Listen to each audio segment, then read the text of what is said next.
किसान भाइयों को जई की खेती के लिए छत्तीसगढ़ की अवस्था में हमेशा ये ध्यान देना है कि हमें जहाँ हमारी हरुना जो जल्दी पकने वाली धान की किस्में हैं उसके कटने के तुरंत बाद हम इसको लगा सकते हैं। तो जितने जल्दी अगर हमारा किसान इसकी बुआई करेगा तो हमें कट जो हम कटिंग करते हैं, कटिंग चारे की कटिंग करते हैं फिर छोड़ देते हैं, फिर पुनः उसमें चारा उत्पन्न होता है, तो वो जो कंडीशन है वो उसमें बढ़ती जाती है और चारे की मात्रा जो है हमें कुल मात्रा अधिक प्राप्त होती है। तो हम इसको नवंबर दिसंबर की दशा में थोड़ा लेट हो जाता है। अगर हम अक्टूबर नवंबर के समय इसकी बुआई करते हैं तो ये हमारे किसान भाइयों के लिए उपयुक्त होता है। इसमें हमारी कटाई की संख्या और उपज बढ़ जाती है। वैसे जो छत्तीसगढ़ की दशाएं हैं उसमें हमारी एक कटाई या एक कटाई के बाद हम उसको दानों को संरक्षित कर सकते हैं, मतलब डुअल वैरायटी और सिंगल कट जो हमारी एकल कटाई वाली जई की किस्में हैं वह उपयुक्त होती हैं। और जहाँ जहाँ किसान भाई गेहूं का उत्पादन करते हैं, गेहूं की फसल लेते हैं, वहाँ वहाँ हम जई का उत्पादन अच्छी तरीके से कर सकते हैं और इससे काफ़ी अच्छा पैदावार किसान भाइयों को प्राप्त हो सकता है।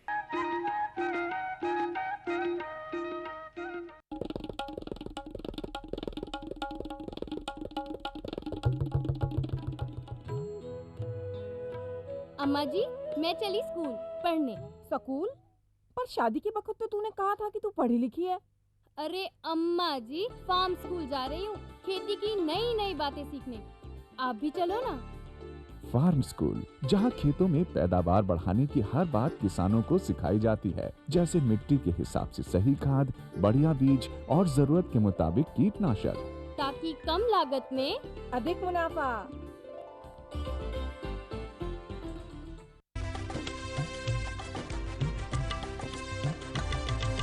सहकारिता के बल पर विकास के लिए उठे कदम, जन सहकार की ताकत लेकर आगे बढ़ते जाएं हम। जन जन ने इस क्रांति में है विश्वास जगाया, हम सब ने मिलकर विकास का परचम है फहराया।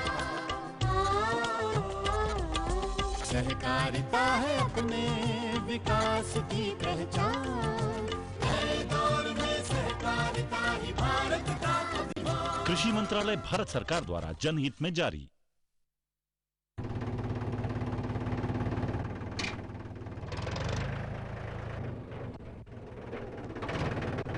अरे हरकू वाह, बीज, कीटनाशक और आज खाद भी। अरे इतना खर्चा कहाँ से? अरे खर्च की चिंता किसे है, मेरे पास है ये किसान क्रेडिट कार्ड। कार्ड? अरे बैंकों द्वारा जारी इस कार्ड से किसान उसकी सीमा तक की रकम कभी भी बैंक से निकलवा सकता है और खेती बाड़ी की सामग्री कभी भी खरीद सकता है। तो हरकू भैया एक कार्ड मेरे लिए भी। किसान क्रेडिट कार्ड के लिए नजदीकी बैंक से संपर्क करें और पाएं ढेर सारे लाभ। गांव और शहर शहर में बात चली, राष्ट्रीय बागवानी मिशन की लहर चली। आसान हुआ अब फल फूल मसाले उगाना, नर्सरी लगाना और जैविक खेती अपनाना, अब हुआ तकनीकी प्रशिक्षण पाना आसान। विपणन के लिए भी है सहायता के प्रावधान। अधिक जानकारी के लिए जिला बागवानी अधिकारी या राज्य बागवानी निदेशक से संपर्क करें। राष्ट्रीय बागवानी मिशन, जीवन संवारे, खुशियां फैलाए।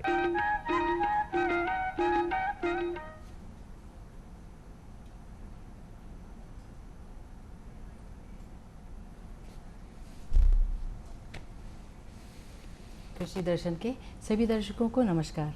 साथियों, आज कुपोषण की समस्या पूरे विश्व में गहराती जा रही है। भारतवर्ष भी इससे अछूता नहीं है। इसकी वजह यह है कि हम अपने दैनिक आहार में धान, गेहूं और दलहन फसलों को ही मुख्य आहार के रूप में शामिल करते हैं, जबकि ज्वार, बाजरा, रागी, कोदो, कुटकी ये ऐसी फसलें हैं जो कि मोटा अनाज कहलाती हैं, लेकिन इसमें पौष्टिक गुण और औषधि गुण भरपूर होते हैं। इनको शामिल करने से कुपोषण दूर किया जा सकता है। इसलिए आवश्यकता है इनके प्रसंस्करण की और उनके मूल्य संवर्धन की। तो साथियों, आज हम इसी विषय पर बात करेंगे। आज इस विषय में हमें जानकारी देने के लिए हमारे बीच हैं कृषि विज्ञान केंद्र दंतेवाड़ा से श्री संतोष कुमार ध्रुव, और साथ में है कुमारी अनीता लकड़ा। आप दोनों का स्टूडियो में बहुत बहुत स्वागत है। साथियों, मोटे अनाज यानी लघु धान्य फसलों के बारे में आप जानना चाहते हैं, इनके प्रसंस्करण के बारे में, इनके मूल्य संवर्धन के बारे में यदि आपके मन में कोई प्रश्न हो तो आप हमारे इस टोल फ्री नंबर पर हमें फ़ोन कर सकते हैं। हमारा नंबर है 1800-233-9418। आइए चर्चा की शुरुआत करें। मैडम, सबसे पहले हमारे किसान भाइयों को ये बताइए कि ये लघु धान्य फसलें हैं कौन सी? लघु धान फसलें जो होते हैं मोटे दाने वाले को कहा जाता है जी। इसमें रागी, कोदो, कोसरा, कुटकी ये सब जो हैं वो आते हैं। जी जी जी। संतोष जी, सबसे पहले हमारे किसान भाइयों को ये बताइए कि क्या ये अनाज ये यहाँ उगा सकते हैं? छत्तीसगढ़ में इनके उगाने की कितनी संभावना है इनकी जलवायु की दृष्टि से? देखिए मैडम, यहाँ छत्तीसगढ़ में क्या है, आज के परिस्थिति में जो जलवायु परिवर्तन हो रहा है, जी हाँ, पानी कम गिरने लग रहा है, ऐसे परिस्थितियों में, और यहाँ का टोपोग्राफिक जो है बहुत अंडुलेटेड है, जैसे बस्तर पूरे संभाग ले लें या सरगुजा एरिया, जहाँ पे पहले भी मतलब पहले बहुत ज़्यादा करते थे, लेकिन बीच में क्या हुआ था कि ये धान वान का एरिया बढ़ रहा था। अच्छा। लेकिन आज के डेट में फिर से ये कम पानी के चलते इसकी संभावना वो एरिया में बढ़ गया है। जी जी। और इसलिए भी संभावना अधिक बढ़ गया है क्योंकि इसका बहुत सारे और करेक्ट गुण आ गए हैं। जी जी जी। तो आजकल ये पहले ये कहते थे ना इसको कि गरीब लोगों का भोजन है, जी हाँ। लेकिन आजकल इसको अमीर लोग खाने लगे हैं। अच्छा। तो इसलिए इसकी संभावना और बढ़ गई है। जी जी जी। और वास्तव में पौष्टिक तो है ही, पौष्टिकता से तो संभावना इसका बढ़ा है और आज के डेट में इसका रकबा भी बढ़ते जा रहा है। छत्तीसगढ़ में उगाया जा सकता है। जी जी जी जी। अनीता जी, यहाँ पर एक तो पानी थोड़ा सा कम होता है और धान और ये इसके हिसाब से जैसे ग्रीष्म और उष्ण जलवायु की आवश्यकता पड़ती है, तो इन मोटे अनाजों को उगाने के लिए किस प्रकार की जलवायु की आवश्यकता पड़ती है? इसके लिए जैसे कि हम अभी बरसात के मौसम में जैसे हम धान उगा रहे हैं, तो धान के लिए हमें अधिक वर्षा की आवश्यकता पड़ती है, लेकिन कभी कभी ऐसा होता है कि अधिक वर्षा के कारण जो है फसल नष्ट हो जाता है। तो उस जगह पे हम इस फसल को ले सकते हैं। क्योंकि ये जो फसल है इसमें कम पानी की आवश्यकता पड़ती है। अगर हम बात करें धान की, तो धान के कंपैरिजन में इसमें 30% कम पानी लगता है। अच्छा जी। तो जहाँ पानी की कमी है वहाँ हम इस फसल को ले सकते हैं। छत्तीसगढ़ में ऐसे कौन कौन से क्षेत्र हैं जहाँ पे हमारे किसान भाइयों को ये फसलें लगानी चाहिए? जो बस्तर जिला है जी, वहाँ सभी यही फसल को लिया जाता है। जी जी। और इधर हम बात करें सरगुजा साइड, जी जी, तो उधर भी ये फसल लिया जाता है। ली जा सकती है। तो जी, इन क्षेत्रों के लिए ये फसल बहुत ही अच्छा है, अच्छी लगाई, अच्छा उत्पादन दे सकती है। जी। संतोष जी, ये बताइए कि छत्तीसगढ़ की जलवायु और वर्षा जैसी जितनी होती है जल उपलब्धता के आधार पर, कौन सी ऐसी किस्में हैं जो हमारे किसान भाई लगाएं तो उससे उनका उत्पादन उन्हें अच्छा मिल सके? तो हमारे इंदिरा गांधी कृषि विश्वविद्यालय है, इन्होंने 2 वैरायटी रिलीज़ किया है मैडम जी, जो इसका उत्पादन भी अच्छा है। उसमें इंदिरा रागी है 1 और 2 जी, इंदिरा कुटकी और कोदो का भी इंदिरा नाम से हुआ जी है। जी जी। तो ये जो किस्में हैं ये हमारे विश्वविद्यालय के किस्में हैं और इसका उत्पादन भी अच्छा है। तो ये किसान भाई ये किस्में को प्राथमिकता दे सकते हैं। जी जी। जैसे कि हम बात कर रहे हैं कि मोटे फसलों के या मोटे अनाज जो हैं इनके प्रसंस्करण की आवश्यकता पड़ती है, तो कहाँ कहाँ किया जा सकता है? कहाँ कहाँ है प्रसंस्करण केंद्र जहाँ पे हमारे किसान भाई इसका प्रसंस्करण करवा सकते हैं? प्रसंस्करण अभी तो ऐसा हो गया है कि सभी जगह छोटे छोटे प्रसंस्करण इकाई खुल गए हैं। लेकिन अगर हम अपने यूनिवर्सिटी की बात करें तो IGKV में प्रसंस्करण यूनिट है। अच्छा। और साथ ही अभी इसकी डिमांड इतनी बढ़ गई है कि अभी हर KVK में प्रसंस्करण यूनिट खुल रहे हैं। जी जी जी। संतोष जी, प्रसंस्करण की जो हम बात कर रहे हैं तो इन अनाजों के प्रसंस्करण की आवश्यकता क्यों पड़ी? प्रसंस्करण पहले देखिए मैडम, ये ट्राइबल बेल्ट में ही गरीब लोग खाते थे और उसको अपने लोकल लेवल पे प्रसंस्करण जो ढेकी और मुसर कहते हैं जी जी, उससे करते थे। तो उसमें बहुत टाइम लगता है। अच्छा। मतलब आप बहुत मेहनत लगेगा, उसके बाद वो अनाज निकलेगा। तो इस आज फिर अब साइंस और टेक्नोलॉजी का ज़माना है, तो छोटे छोटे मशीन भी आ गए हैं जो एक अच्छा किसान है तो घर में भी रख के प्रसंस्करण कर रहा है। प्रसंस्करण की वैल्यू ये प्रसंस्करण होने के नाते ही मतलब इसका मार्केट में भी डिमांड हो गया। अच्छा अच्छा। जैसे अपने दंतेवाड़ा जिला की बात करें जी जी। तो ट्राइबल जो हैं वो कोदो कुटकी रागी है ना, ये अधिक एरिया में लगाते हैं। अच्छा। वो धान का बेल्ट क्या है उनका कम है, धान का रकबा, और वहाँ पूरा जिला ऑर्गेनिक जिला है। ऑर्गेनिक जिला होने के कारण क्या है वहाँ एक ऑर्गेनिक जैविक बाजार खुला है। अच्छा। एक अपने जिला प्रशासन के द्वारा। जी जी। और उसमें प्रोसेसिंग है पूरा, मतलब प्रोसेसिंग का अच्छा बड़ा बड़ा मशीन है। तो वहाँ से विदेशों में जा रहा है मैडम कोदो कुटकी ये। अच्छा। रायपुर में भी उसका कहीं डालने वाले हैं, ऐसा है। जी जी। और हमारे यूनिवर्सिटी का सेल काउंटर है। तो वहाँ भी हम केवीके के माध्यम से इसका चावल सेल हो रहा है। जी जी। तो ये इसलिए अब क्या है, ये मार्केट प्रोसेसिंग तो करना ही पड़ेगा, क्योंकि प्रोसेस करेंगे तो ही वो शहरों में आ पाएगा। जी हाँ, जी हाँ। और शहरों की अब जब पहले बताया था कि ये अमीर का भोजन होते जा रहा है, तो ये इसलिए फिर अच्छा आर्थिक लाभ लेने के लिए उसका प्रसंस्करण करके उसको शहरों पे लाया। हाँ जी जी, आर्थिक लाभ फिर जस्ट बढ़ जाता है मैडम। जी जी हाँ जी। अनिता मैडम, क्या इसको अगर जो जस्ट छोटे किसान हैं जो शुरुआती तौर पे इसको लगा रहे हैं, वो इसका प्रसंस्करण स्थानीय तौर पे अपने खुद कर सकते हैं क्या? उसकी क्या कोई विधि है?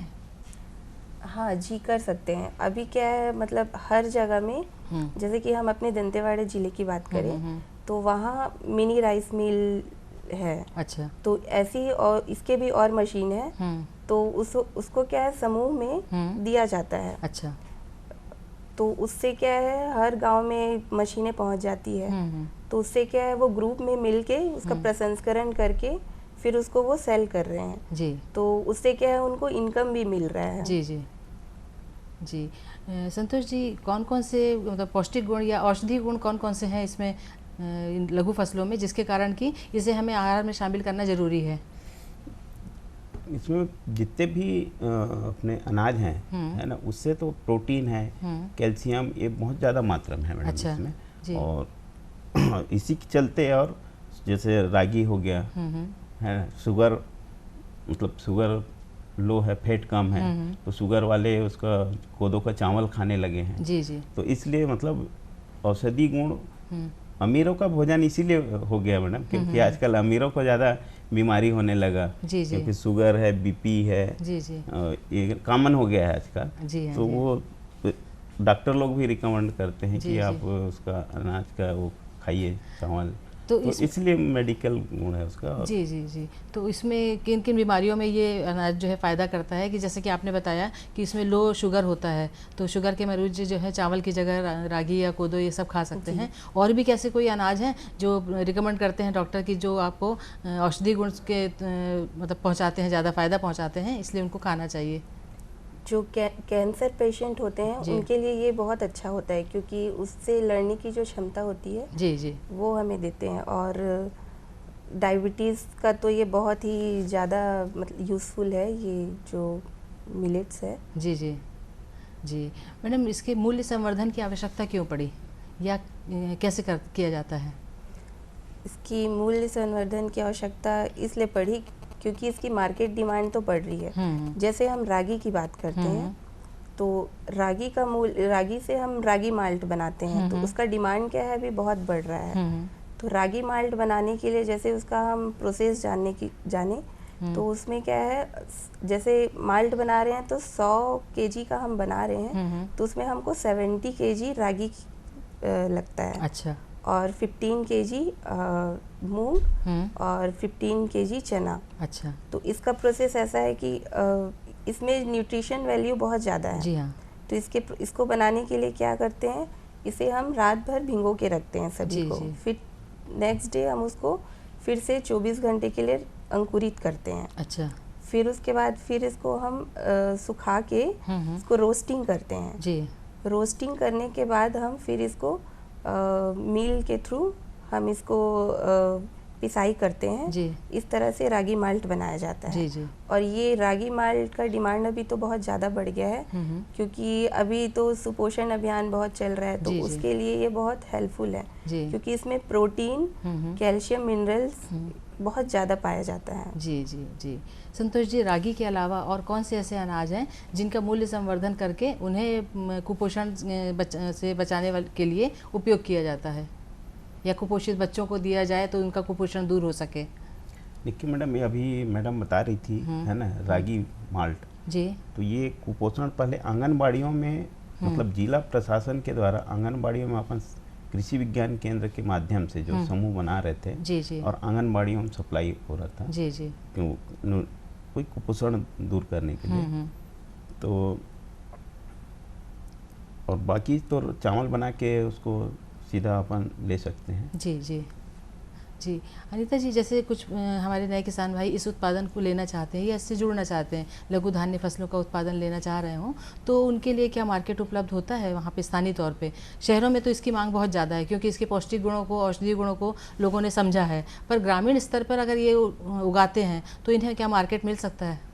जी, जैसे कि हम दंतेवाड़ा की बात करें तो वहाँ किसान जो हैं वो उगाने के बाद उसे भूमगादी करके कंपनी है, वहाँ पर वो उनको सेल कर देते हैं। जी जी। उसके बाद फिर वहाँ से पैकिंग होके फिर वो बाहर सेल होता है। जी जी। तो उससे क्या है, उनको इनकम भी हो रहा है जी, और जी। उनको एक सही प्रॉपर चैनल मिल रहा है जी मार्केटिंग जी के लिए। जी जी। संतोष जी, इसको जैसे कि हम रागी और जो ये हो गया कोदो, कुटकी, इनकी जो उपज होती है वो इनकम्पेरेटिवली इसके धान और गेहूं के थोड़ा कम होती है, तो इसको बहुत सहेज कर रखने की आवश्यकता है और इसका संपूर्ण पूरा लाभ लेने के लिए तो इसका भंडारण किसान भाइयों को किस तरह से करना चाहिए कि ये खराब ना हो और जितनी इनका उत्पादन है उसका सही मूल्य वो ले सकें? जी, तो भंडारण ये क्या मैडम, ये जल्दी जैसे धान है इसमें और दलहनी है, ये फसल में जल्दी कीड़े लग जाते हैं, मतलब भंडारण क्षमता कम होता है। जी हाँ। लेकिन उसके बजाय इसको 2-2, 3-3 साल, 5 साल का भी अभी किसानों के पास रागी या कोदो मिल जाएगा। जी जी जी। मतलब इसमें आसानी से भंडारण कर सकते हैं। तो क्या भंडारण करते हुए कुछ सावधानियां रखनी चाहिए, कुछ दवाइयों का छिड़काव करना चाहिए, किस तरह से ये इसको लंबे समय तक भंडारित कर पाए? देखिए, गांव में अभी जो है ऑर्गेनिक जिला हो गया है, उसमें अपन दवाई वो लोग तो डालते नहीं है। अच्छा।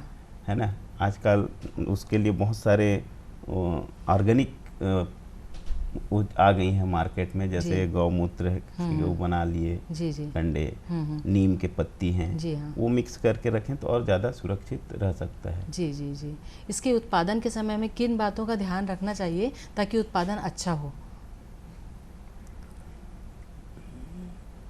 मतलब किन, जैसे धान के लिए रहता है कि पानी से संबंधित अपन करते हैं ना कि पानी उसकी अधिक आवश्यकता होती है, गेहूं में पानी की कम आवश्यकता होती है, इस तरह से रागी फसलों मतलब ये जो लघु धान्य फसलें रहती हैं इनके उत्पादन के समय कुछ विशेष जलवायु का ध्यान रखें या किस समय बोना चाहिए, उसका बोने का कुछ समय होगा, किन चीज़ों से बचाव करना चाहिए ताकि रोग बीमारियाँ इनमें कम लगें, ऐसी कुछ बातें हैं इसमें? ये जैसे मैंने बताया था पहले ही कि अगर धान अगर हम लगाएं जी, तो अगर अधिक वर्षा के कारण अगर वो धान खराब हो गया तो उसके जगह पे हम ये फसल ले सकते हैं जी। और इसमें क्या है, जैसे कि धान में अधिक कीड़े लगते हैं, हाँ, तो उसके कंपैरिजन में इसमें ज़्यादा नहीं लगते हैं, तो अच्छा। इसको अधिक देख रेख की जरूरत नहीं पड़ती है। बाकी गांव में तो जैसे कि अगर कीड़े लग भी गए तो गौमूत्र का वो बनाते हैं, फिर उसी का छिड़काव करते हैं। जी जी। संतोष जी, इसको क्या इंटरक्रॉप के रूप में भी लगाया जा सकता है? इंटरक्रॉप छोटे लघु धान्य फसलों को इंटरक्रॉप में ऐसे इसका नहीं लगाते हैं मैडम, क्योंकि ये छोटे दाने भी छोटे रहते हैं, हाइट भी कम रहता है। जी जी। तो इंटरक्रॉप नहीं करते हैं, लेकिन हम वहाँ दंतेवाड़ा में अभी जो हो रहा है, जैसे बहुत सारे आर्चर्ड बने हैं, आम के बागान बने हैं हर विभागों द्वारा, तो उसके बीच में अपन करवा रहे हैं, किसानों को लगवा रहे हैं, तो और उत्पादन भी अच्छा आ रहा है उसमें। तो आम तो मिलेगा ही सीजन में। जी जी। और उस टाइप से इंटरक्रॉप कर सकते हैं। जी। अभी इस समय हमारे किसान भाई अगर लघु धान्य फसलों को लेना चाहें तो उसके बोने का सही समय क्या है और इस समय कौन कौन सी फसलें हैं जो वो लगा सकते हैं? देखिए, अभी लघु धान्य फसलें क्या है मैडम, अभी कुछ देर पहले मैडम बता रही थी कि मान लो धान फैल हो जाता है तो इसको लेट मतलब खरीफ तक लगाते हैं, अगस्त 15 अगस्त तक या अगस्त प्रथम सप्ताह में लग जाना चाहिए जी, क्योंकि और धान जुलाई में लग जाता है। तो ये कम पानी मतलब मात्र 200 mm भी बारिश होता है तो ये फसल पक जाएगा। जी जी। तो अब संभावना वो जुलाई वगैरह में पानी कम गिरा, मान लो धान फैल हो गया और तो उसके जगह में तो ये ले सकते कौन सी हैं। लगाना चाहिए अभी? ज्वार बाजरा लगाना चाहिए, कोदो कुटकी लगाना चाहिए, रागी लगाना चाहिए या चीना लगाना चाहिए? चीना भी एक फसल होती है जो बहुत ज़्यादा पौष्टिक गुणों से भरपूर होती है, उसके बारे में कुछ बताइएगा। जी जी। जितने भी ऐसे चीना उधर नहीं लगाते हैं मैडम, मेनली कोदो कुटकी और रागी जो है जी जी वही क्रॉप लगाते हैं जी ऐसे। जी। तो अभी और बाकी का उत्पादन जो आप चीना बोल रहे हैं ना मावा, वो उत्पादन कम है और इसलिए उसको कम लगाया जाता है। तो अभी क्या लगाएं किसान भाई, अगर जो अभी लगाना चाह रहे हैं तो इस मौसम में जो अभी गर्मी की शुरुआत है, ठंड जो खत्म हो गई है और गर्मी की जो शुरुआत है इस मौसम तो में किसान भाई अभी देखिए मैडम, पानी जिसके पास साधन हो वो तो अभी लगा सकते हैं, है ना। कई लोग धान लगाए हैं, उसका सीजन तो निकल गया खैर। जी जी। अभी सब्जी भाजी की खेती कर सकते हैं। अच्छा। और ये तो बताया कि खरीफ का फसल है तो अगस्त में ही लगेगा। जी जी। है ना। अभी गर्मी का समय है तो उनको अभी कोई सब्जी भाजी लगा सकते हैं जिसके पास पानी का साधन होगा। जी जी। और पानी का साधन नहीं है वो किसान तो खैर अभी कुछ नहीं लगा सकते। जी जी जी।